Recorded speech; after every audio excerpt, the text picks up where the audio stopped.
Essentiel, l'interview sur Radio Classique et Public Sénat.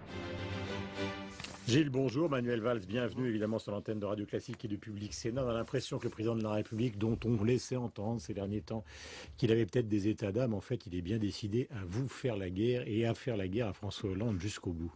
Moi, je crois qu'il fait surtout la guerre aux Français, par l'annonce de mesures depuis des mois qui pèsent davantage sur les Français, sur les classes moyennes, sur nos compatriotes les plus modestes, qu'ils soient en campagne, qu'ils soient candidats, qu'ils utilisent les moyens de l'État à travers ses vœux ou en convoquant hier la presse, cela n'a échappé à personne. Petit point de détail justement, enfin qui n'est pas un point de détail, concernant justement la prestation, on a dit qu'il y a beaucoup de députés socialistes qui se plaignaient de l'aspect médiatique de ces interventions. Est-ce qu'officiellement, vous qui représentez François Hollande ce matin, vous allez demander des explications au CSA ou pas du tout ?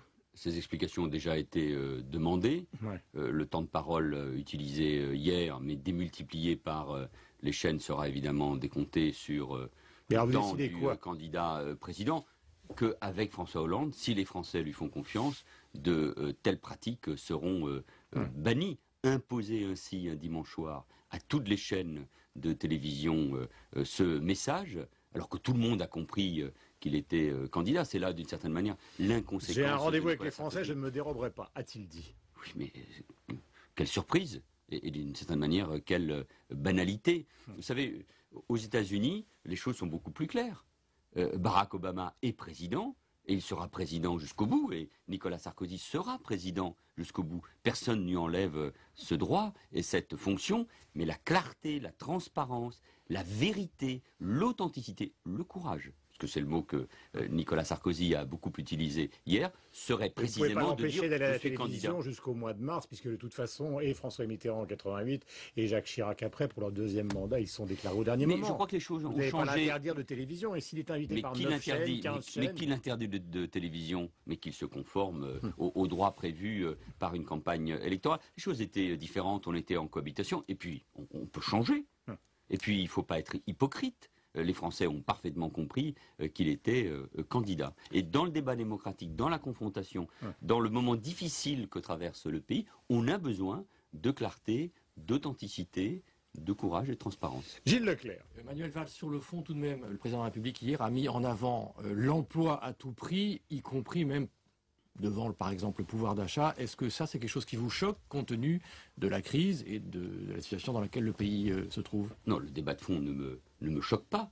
Ce qui me frappe, c'est l'improvisation.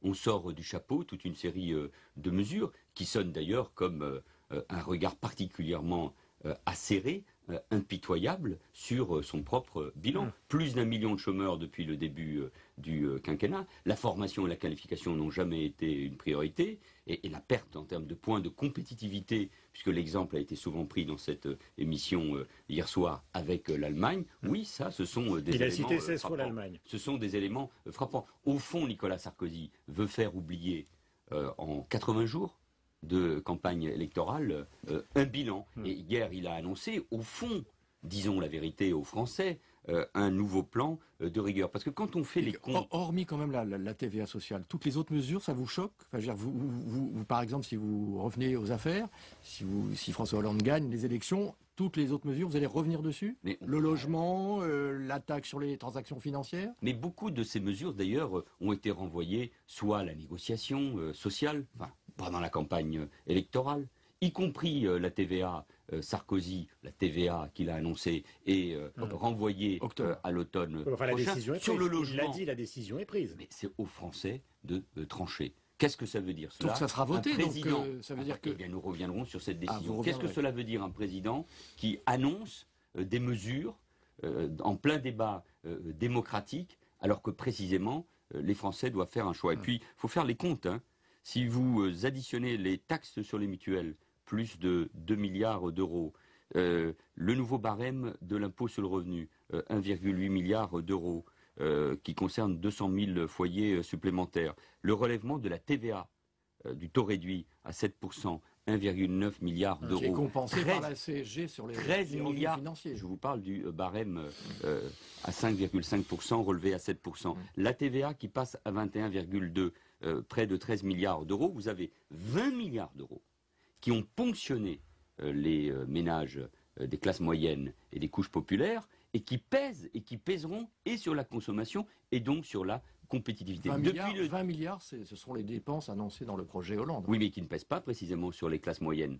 Et c'est tout l'autre stratégie que nous proposons en faveur de la compétitivité, par le soutien aux PME et aux PMI, par la formation des salariés à travers le contrat de génération et par l'innovation et la recherche. Donc, c'est pour cela que j'en appelle à la clarté du débat, pour précisément que les Français puissent choisir entre deux projets. Mais le projet de Nicolas Sarkozy, il est marqué dorénavant et d'une manière définitive par le bilan. Mais est-ce que vous n'avez pas le sentiment que l'opération politique et économique, puisqu'il s'agit d'économie du moment, c'est quand même de reprendre la main et de porter de la conversation dans le pays, non plus sur le projet du Parti socialiste, ça a déjà été fait, mais sur les propositions du président, qu'elles vous déplaisent ou vous considérez qu'elles sont démagogiques et au dernier moment. Mais ce sont des décisions.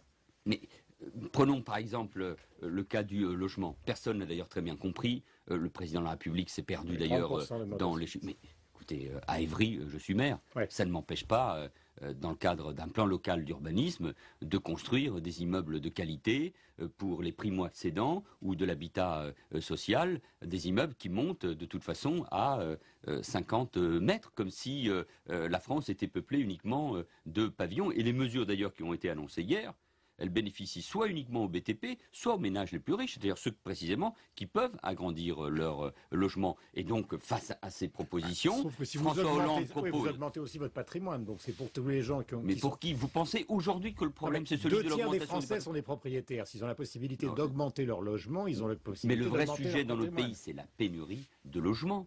C'est le fait qu'on ne construit pas assez de logements et qu'on ne construit pas assez d'habitat social. C'est la cherté, c'est le coût du foncier, notamment dans les grandes agglomérations. Face à cette proposition, prenons-la, eh bien François Hollande propose à la fois l'encadrement des loyers, l'application de la loi concernant les villes qui ne construisent pas de logements sociaux, qui doivent être sanctionnés, et le fait...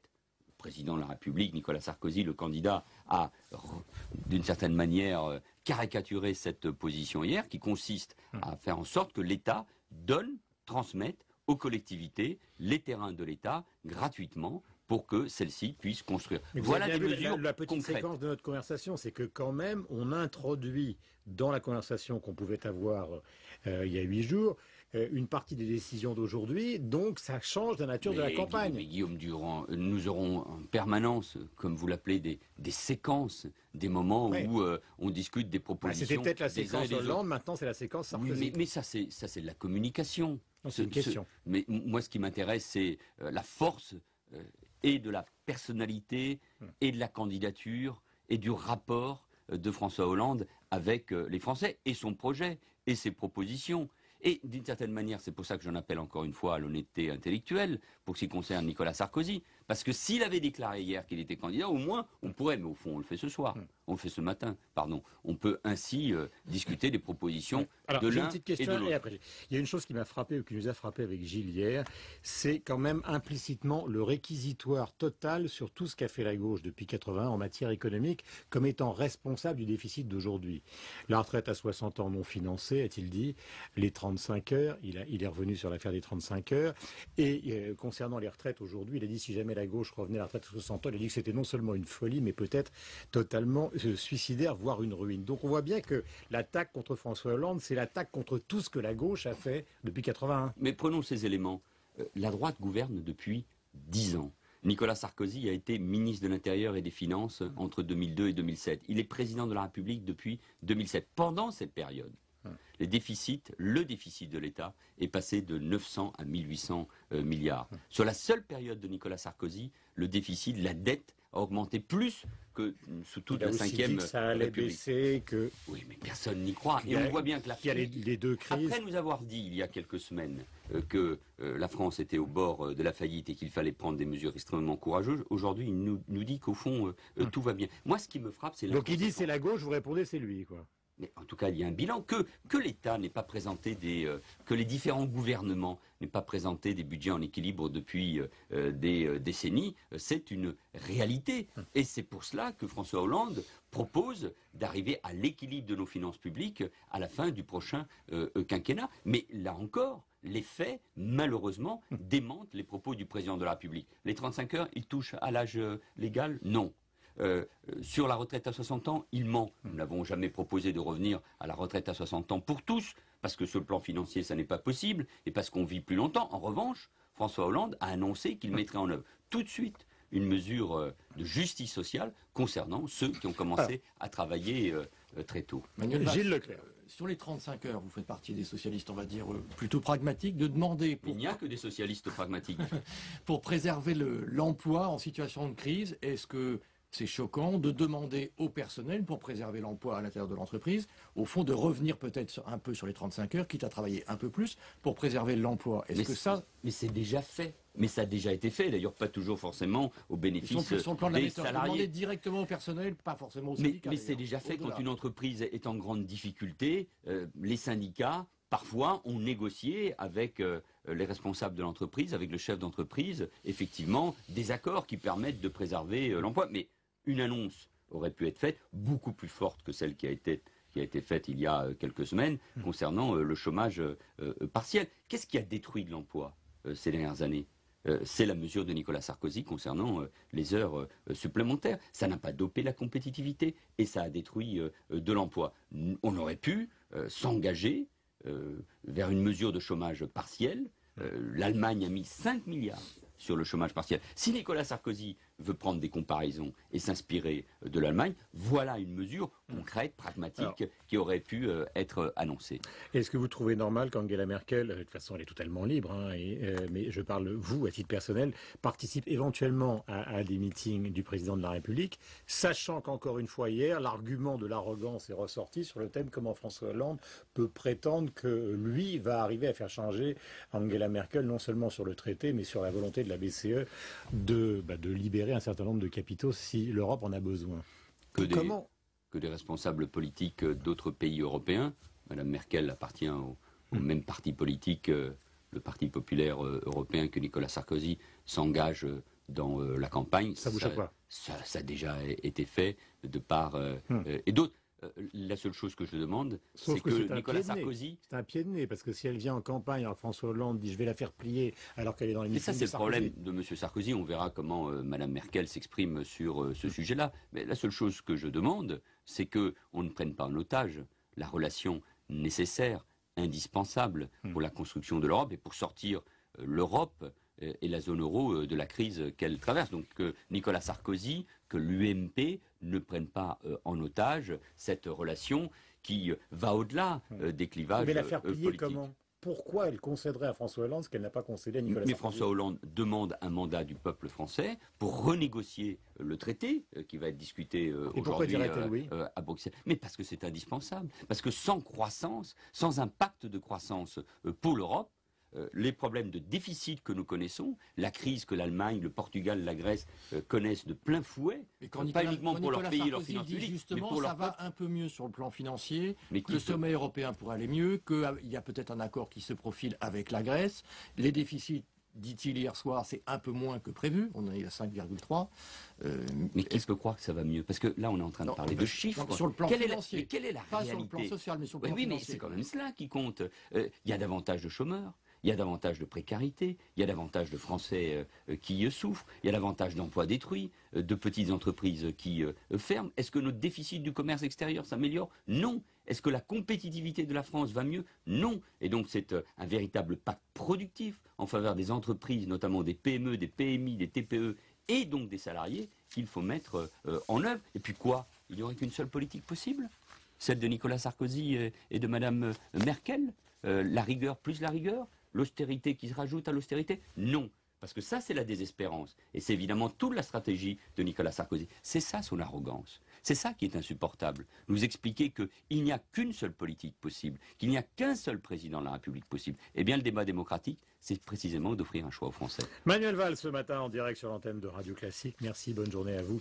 Donc, et sur l'antenne de Public Sénat, on se retrouve évidemment demain.